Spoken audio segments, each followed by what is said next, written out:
¿Existe algún nombre bajo el cielo que pueda salvar al ser humano?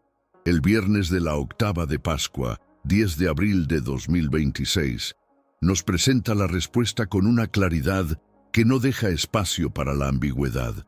No hay bajo el cielo otro nombre dado a los hombres por el que debamos salvarnos. Estas palabras de San Pedro, pronunciadas ante el Sanedrín que lo había arrestado por curar al paralítico de la Puerta Hermosa, resuenan con una autoridad que el propio Pedro no tenía unas semanas antes, cuando ese mismo tribunal lo habría hecho temblar de miedo. Junto a esta audaz confesión, el Evangelio según San Juan nos transporta a las orillas del lago de Tiberíades, donde 7 discípulos que han vuelto a sus redes de pescadores reciben una visita inesperada del resucitado al amanecer. No lo reconocen desde la barca, pero obedecen su indicación de echar las redes a la derecha y sacan una cantidad asombrosa de peces. 153 exactamente.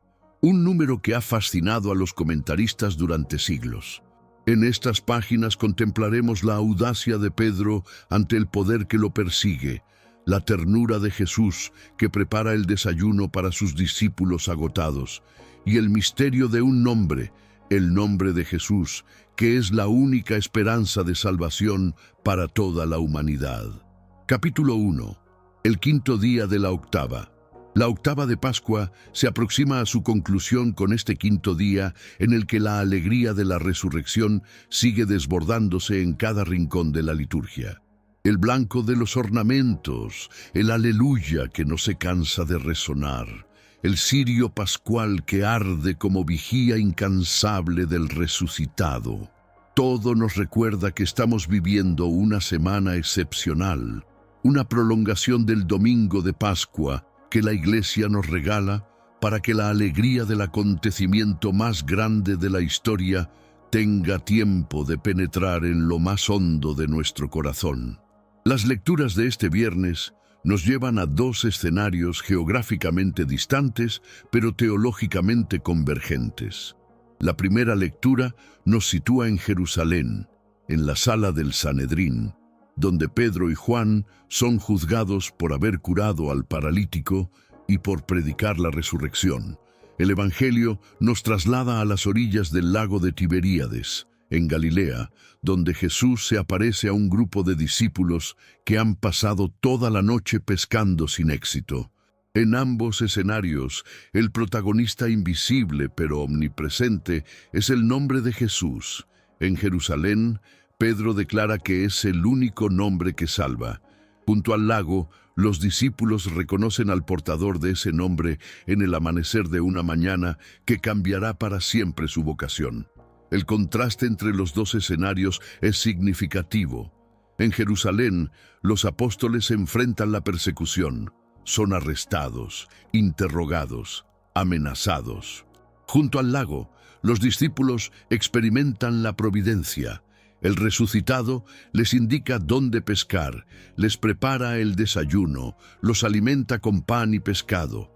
La vida cristiana oscila siempre entre estos 2 polos, la cruz de la persecución y la mesa de la comunión, el tribunal de los que nos condenan y el lago donde Cristo nos espera con el desayuno listo. La Iglesia necesita ambas experiencias para crecer. La audacia ante el poder hostil y la intimidad con el Señor que la alimenta. El Salmo 118, que reaparece hoy como Salmo responsorial, cierra un arco litúrgico hermoso. Es el mismo salmo que cantamos el domingo de resurrección, con su antífona jubilosa. Este es el día que hizo el Señor, y su imagen de la piedra rechazada que se convierte en piedra angular. La repetición del Salmo pascual por excelencia en este viernes de la octava refuerza el carácter de cada día como prolongación del domingo de Pascua. Estamos todavía en el mismo día, todavía celebrando el mismo acontecimiento, todavía cantando el mismo aleluya. Para los neófitos de la Iglesia antigua, este viernes de la octava era uno de los últimos días en que vestían la túnica blanca del bautismo. Mañana, sábado in albis, se la quitarían formalmente, marcando el paso de la semana bautismal a la vida ordinaria como cristianos. Pero la enseñanza de estos días no terminaba con la túnica. La gracia del bautismo permanecía para siempre, y las catequesis mistagógicas que habían recibido durante la octava los acompañarían como fundamento de su fe durante toda la vida. Del mismo modo, nosotros, al acercarnos al final de la octava, no dejamos atrás la Pascua, la llevamos dentro, como una llama que el bautismo encendió y que la Eucaristía alimenta cada domingo hasta el fin de los tiempos. Capítulo 2. No hay otro nombre. Primera lectura. Hechos de los Apóstoles, capítulo 4, versículos 1 al 12. La primera lectura de este viernes narra las consecuencias del milagro de la Puerta Hermosa y del discurso de Pedro en el pórtico de Salomón, que hemos escuchado los días anteriores. La predicación de Pedro ha tenido un éxito extraordinario. El número de creyentes ha crecido hasta unos 5.000 hombres, sin contar las mujeres y los niños. Pero este éxito ha despertado la alarma de las autoridades religiosas. Los sacerdotes del templo, el jefe de la guardia y los saduceos se abalanzan sobre Pedro y Juan, los arrestan y los meten en la cárcel hasta el día siguiente, porque ya era tarde para convocar al Sanedrín.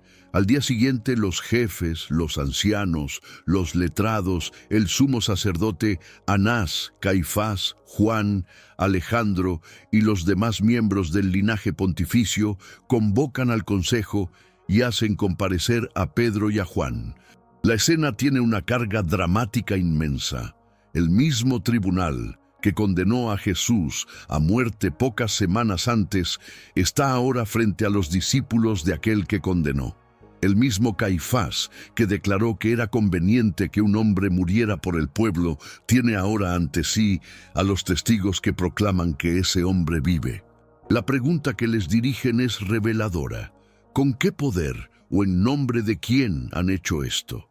La respuesta de Pedro, lleno del Espíritu Santo, es uno de los momentos más gloriosos de toda la historia de la Iglesia.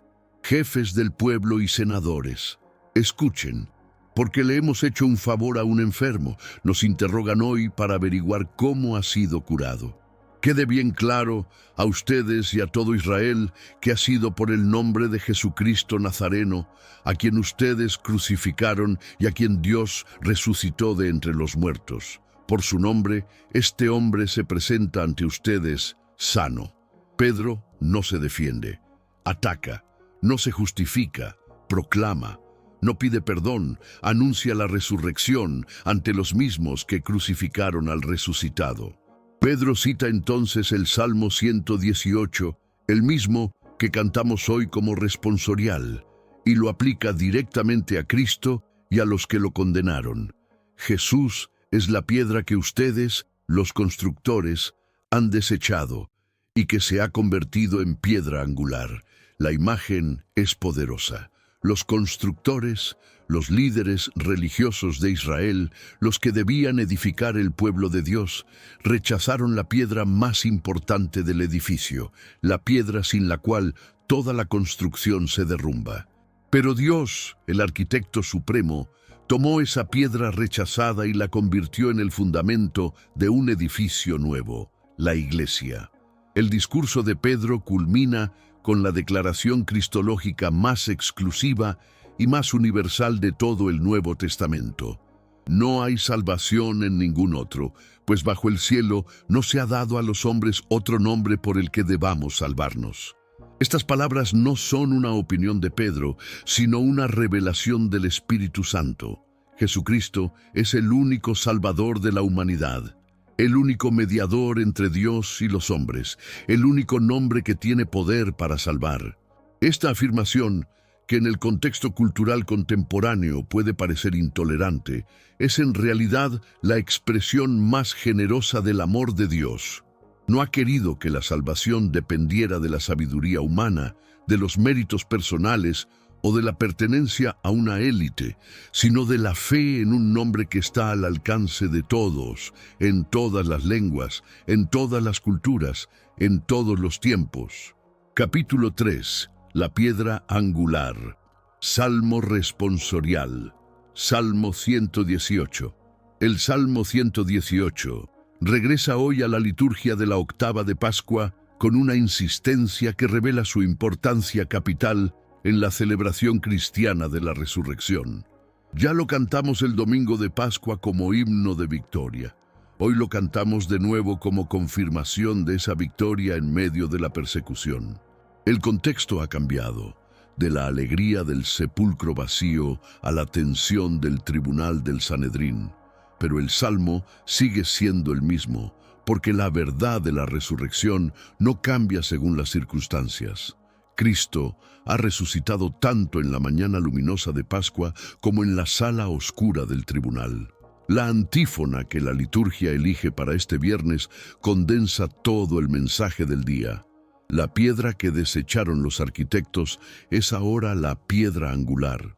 Pedro acaba de citar estas mismas palabras ante el Sanedrín, aplicándolas a Cristo. Los arquitectos que rechazaron la piedra son los mismos que están sentados ahora como jueces de los apóstoles. La ironía profética es demoledora. Los que se consideran constructores del edificio de Dios están rechazando la piedra que Dios mismo ha elegido como fundamento. Creen estar juzgando a Pedro y a Juan, pero en realidad están siendo juzgados por la piedra que desecharon. Los versículos del Salmo que la liturgia selecciona incluyen una exclamación que resume toda la teología pascual. Es el Señor quien lo ha hecho. Ha sido un milagro patente. Este es el día en que actuó el Señor. Sea nuestra alegría y nuestro gozo. La resurrección no es obra de los hombres, sino de Dios. No es el resultado de una estrategia humana, sino de una intervención divina. No es un logro de la Iglesia, sino un don del Padre. Y la respuesta adecuada a este don no es la especulación teológica, sino la alegría. Sea nuestra alegría y nuestro gozo. La Pascua es, antes que nada, una fiesta. Otro versículo del Salmo resuena con particular fuerza en el contexto de la persecución que Pedro y Juan están experimentando. Dad gracias al Señor, porque es bueno, porque es eterna su misericordia. En dar gracias en medio de la persecución no es un ejercicio de masoquismo espiritual. Es un acto de fe que reconoce la bondad de Dios incluso cuando las circunstancias externas parecen contradecirla. Pedro y Juan, en la cárcel, dan gracias porque saben que el Dios que resucitó a Jesús no los abandonará en manos de sus perseguidores. La misericordia eterna de Dios es más fuerte que cualquier tribunal, más duradera que cualquier condena, más poderosa que cualquier amenaza. El Salmo 118 nos acompaña así a lo largo de toda la octava como un canto que no se agota, como un aleluya que no pierde su frescura, como una verdad que resplandece con la misma intensidad el primer día y el último. La piedra que los constructores rechazaron sigue siendo hoy, como hace 2000 años, la piedra angular sobre la que se edifica la Iglesia. Y ningún poder de la tierra, ni los sanedrines de ayer, ni los poderes de hoy, podrá arrancar esa piedra de su lugar, porque la ha puesto Dios mismo, y lo que Dios pone, nadie lo quita. Capítulo 4. La pesca del amanecer. Evangelio según San Juan, capítulo 21, versículos 1 al 14. El Evangelio de este viernes nos transporta desde las calles de Jerusalén hasta las orillas del lago de Tiberíades, en Galilea, donde tiene lugar una de las apariciones más entrañables del resucitado. San Juan nos cuenta que 7 discípulos, Simón Pedro, Tomás el mellizo, Natanael de Caná, los hijos de Zebedeo y otros 2, estaban juntos cuando Pedro anunció: «Me voy a pescar». Los demás respondieron: «Vamos también nosotros contigo». Salieron y se embarcaron, pero aquella noche no pescaron nada.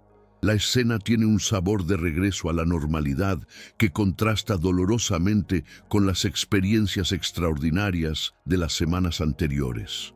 Los discípulos han visto al resucitado, han escuchado su voz, han comido con él, pero ahora, sin saber qué hacer ni cómo continuar, vuelven a lo que conocen: la pesca, el lago, las redes.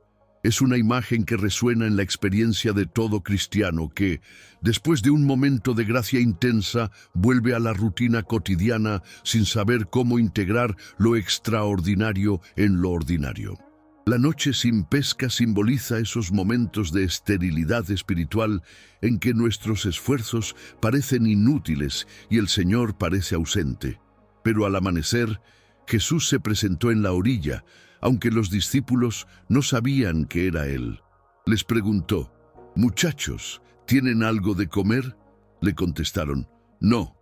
Entonces les dijo: «Echen la red a la derecha de la barca y encontrarán». La echaron y no podían sacarla por la cantidad de peces. Es la misma dinámica de Emaús. Los discípulos no reconocen al resucitado por su apariencia, pero lo reconocen por sus frutos. Cuando obedecen su palabra, aunque provenga de un desconocido en la orilla, la red se llena hasta reventar. La resurrección no se reconoce siempre con los ojos del cuerpo. A veces se reconoce con los frutos de la obediencia. El discípulo amado es el primero en reconocerlo. Es el Señor, como en la mañana de Pascua cuando entró al sepulcro vacío y vio y creyó. Juan reconoce al resucitado con la intuición del amor que ve lo que los ojos no pueden ver. Pedro, al oír que es el Señor, se ciñe la túnica, porque estaba desnudo, y se arroja al agua para llegar antes a la orilla. Es el Pedro de siempre, impetuoso, apasionado, incapaz de esperar. Pero también es un Pedro nuevo. Ya no se arroja al agua para caminar sobre ella con su propia fuerza, como en el Evangelio de San Mateo, capítulo 14. Se arroja para llegar más rápido a Jesús, impulsado no por la autosuficiencia, sino por el amor. Cuando llegan a la orilla, encuentran una escena de una ternura conmovedora. Jesús ha preparado un fuego de brasas con pescado y pan. El Creador del universo, el que resucitó de entre los muertos, el Rey de Reyes y Señor de Señores, está de rodillas junto a una hoguera en la playa, cocinando el desayuno para sus amigos cansados. «Vengan a comer», les dice. Nadie se atreve a preguntarle quién es, porque saben que es el Señor. Jesús toma el pan y se lo da, y lo mismo hace con el pescado. San Juan anota que esta fue la tercera vez que Jesús se manifestó a los discípulos después de su resurrección. Y en cada manifestación, Jesús comparte una comida.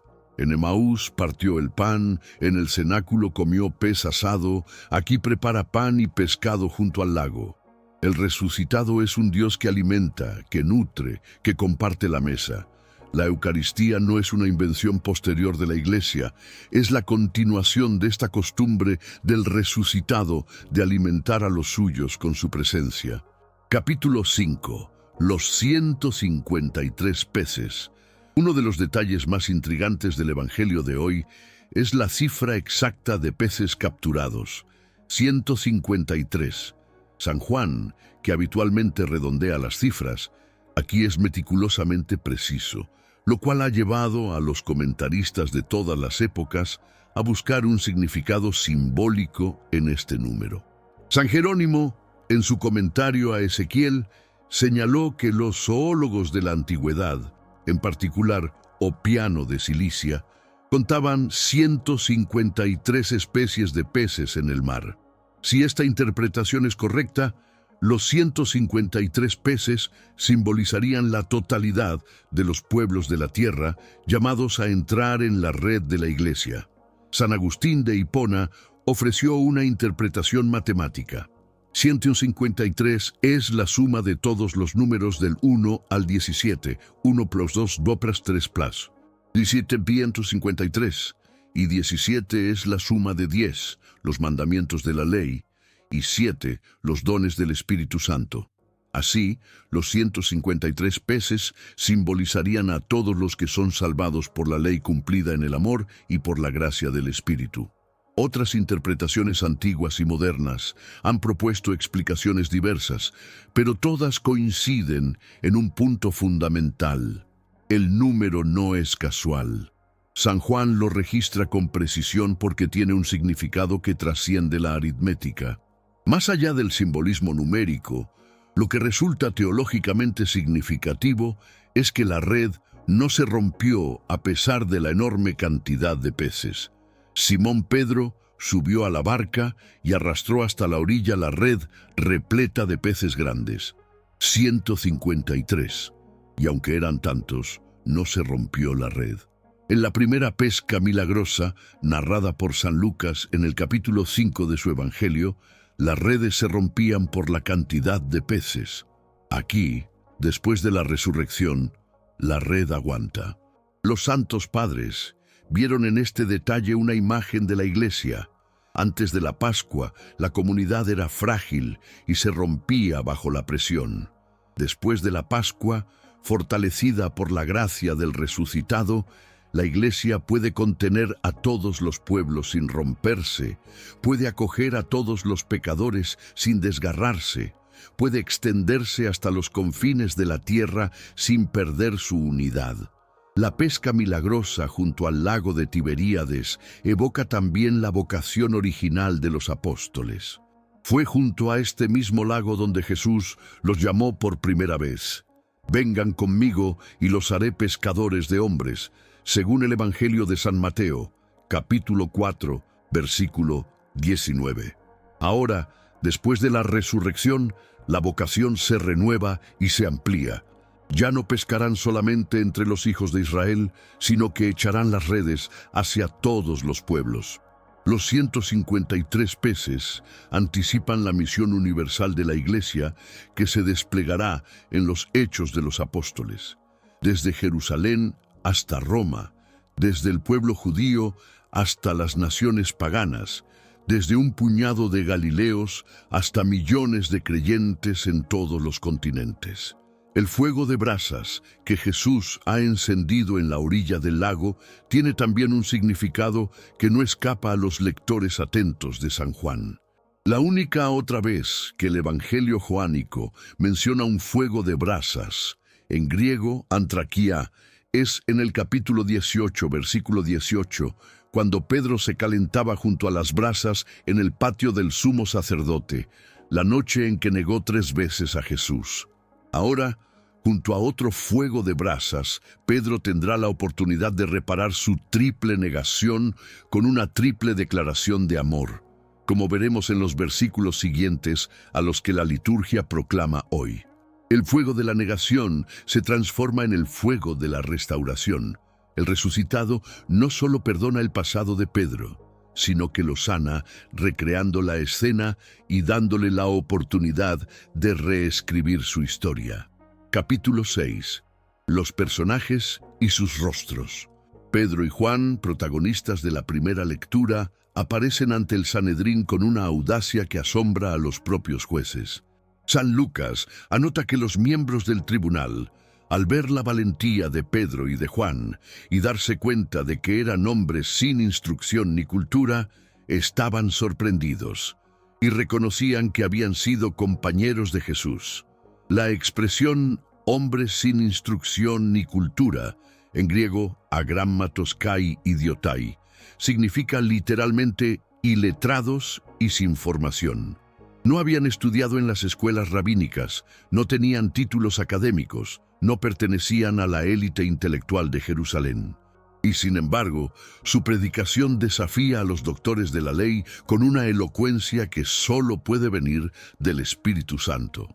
El Sanedrín se encuentra en una situación embarazosa. El paralítico curado está allí de pie, a la vista de todos, como evidencia irrefutable del milagro. No pueden negar el hecho porque toda Jerusalén lo ha visto. No pueden castigar a los apóstoles sin provocar un tumulto popular, porque la gente glorifica a Dios por lo sucedido. Así que optan por la intimidación. Les prohíben hablar y enseñar en nombre de Jesús. Pero Pedro y Juan responden con una frase que se ha convertido en el lema de la libertad de conciencia cristiana. Juzguen ustedes si es justo ante Dios obedecerles a ustedes más que a Dios. Nosotros no podemos dejar de hablar de lo que hemos visto y oído. 2. El discípulo amado, que aparece en el Evangelio como el primero en reconocer al resucitado junto al lago, sigue desempeñando el papel que San Juan le ha asignado a lo largo de todo su Evangelio. Es el contemplativo que ve lo que otros no ven, el amante que intuye lo que la razón no puede deducir, el místico que reconoce la presencia de Cristo en las circunstancias más ordinarias. Mientras Pedro actúa, se arroja al agua, arrastra la red, Juan contempla y anuncia: «Es el Señor». La Iglesia necesita tanto a los Pedros, que actúan, como a los Juanes que contemplan, tanto a los líderes que predican como a los místicos que reconocen. Los 7 discípulos que aparecen en la escena del lago representan un número simbólico en la tradición bíblica. 7 es el número de la plenitud y de la totalidad. Aunque no están presentes los 12 apóstoles, los 7 representan a la Iglesia completa, a toda la comunidad de los creyentes reunida en torno al resucitado. Su noche de pesca infructuosa es la imagen de todo esfuerzo humano que sin la gracia de Cristo resulta estéril, y su pesca abundante al amanecer, cuando obedecen la palabra de Jesús, es la imagen de la fecundidad que la Iglesia experimenta cuando actúa no por sus propias fuerzas, sino por la fuerza del resucitado. Y Jesús, de pie en la orilla al amanecer, preparando el desayuno para sus discípulos cansados, es la imagen más tierna del Dios cristiano. No es un Dios que exige y castiga, que impone y amenaza.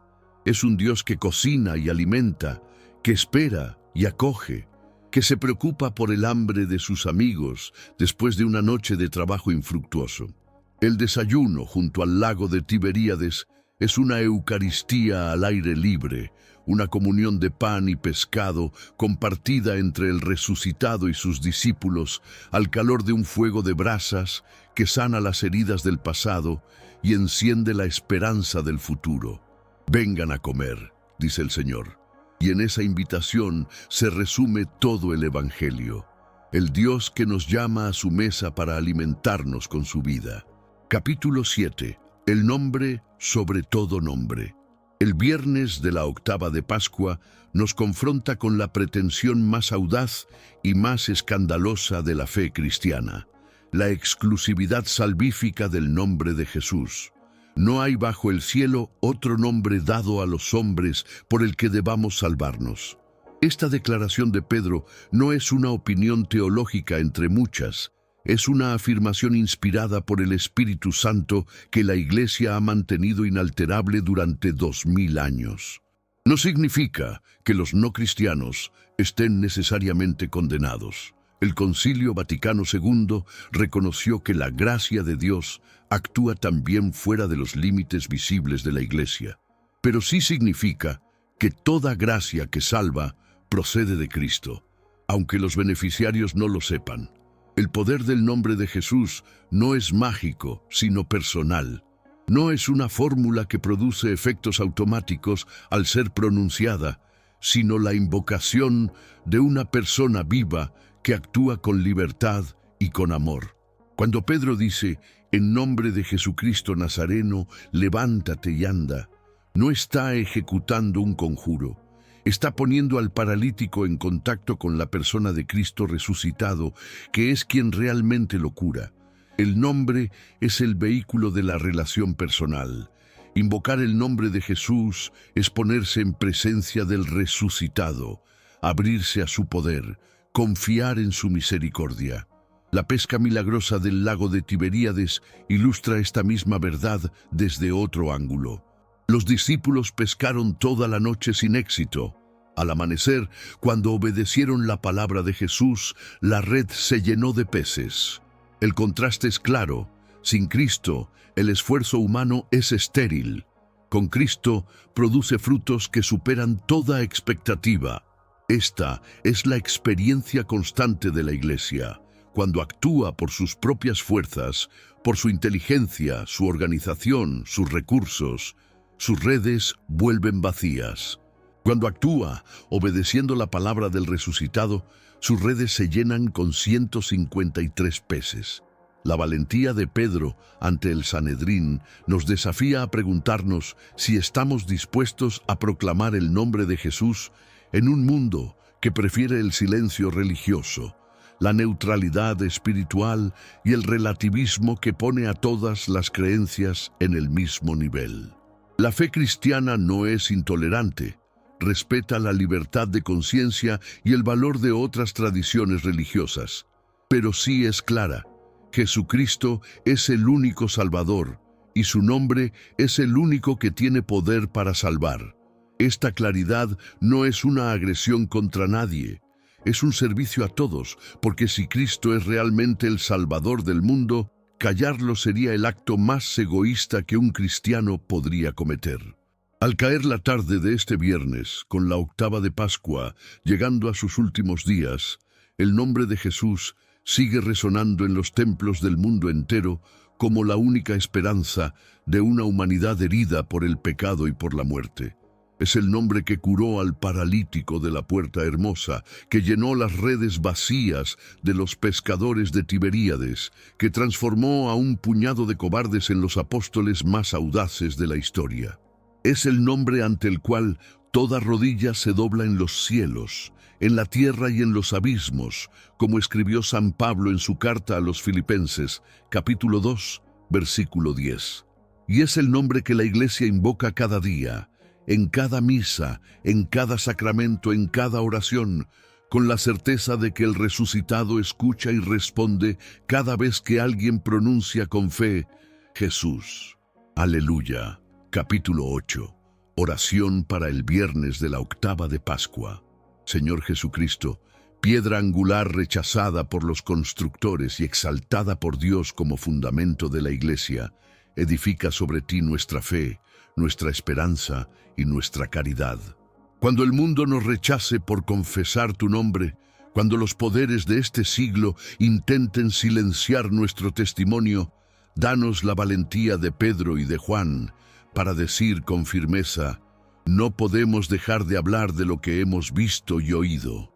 Que tu nombre, el único que salva, esté siempre en nuestros labios, en nuestro corazón y en nuestras obras. Señor Jesús, que al amanecer junto al lago de Tiberíades preparaste el desayuno para tus discípulos cansados después de una noche de pesca infructuosa, aliméntanos también a nosotros con el pan de tu Eucaristía y con el pescado de tu palabra. Cuando nuestras redes vuelvan vacías, después de una noche de esfuerzo inútil, haznos oír tu voz desde la orilla, indicándonos dónde echar las redes. Y cuando la pesca sea abundante, que no olvidemos que toda fecundidad viene de ti y que sin ti no podemos hacer nada.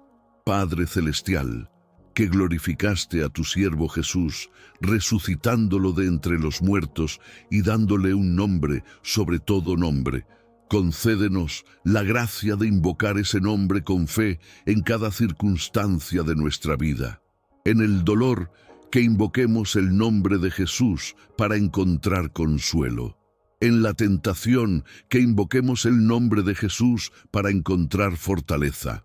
En la alegría, que invoquemos el nombre de Jesús para dar gracias.